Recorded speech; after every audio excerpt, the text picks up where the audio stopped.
L'adoucisseur est la seule solution pour supprimer le calcaire présent dans l'eau. Le calcium et le magnésium, source du calcaire, sont des minéraux dits durs, car ils sont peu solubles dans l'eau. L'objectif de l'adoucisseur est de capter ces minéraux et de les évacuer. Cette opération chimique réalisée dans l'adoucisseur est appelée échange ionique.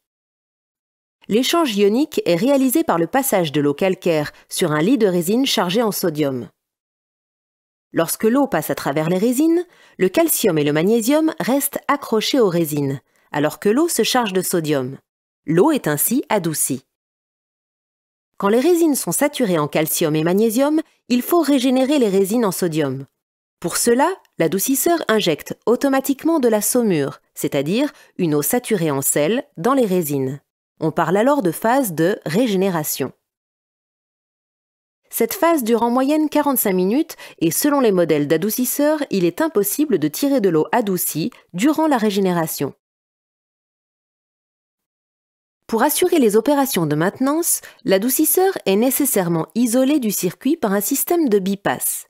Le bypass est intégré sur certains modèles d'adoucisseurs. En amont du circuit hydraulique, il faut veiller à la présence d'un régulateur de pression, installer un clapet anti-retour simple contre les retours d'eau chaude sanitaire et un filtre anti-boue. L'adoucisseur, lui, est relié à l'égout pour évacuer les eaux de régénération ou le trop-plein. Pour éviter toute remontée bactérienne vers les résines de l'adoucisseur et garantir la potabilité de l'eau, il est obligatoire d'installer un siphon garde d'air.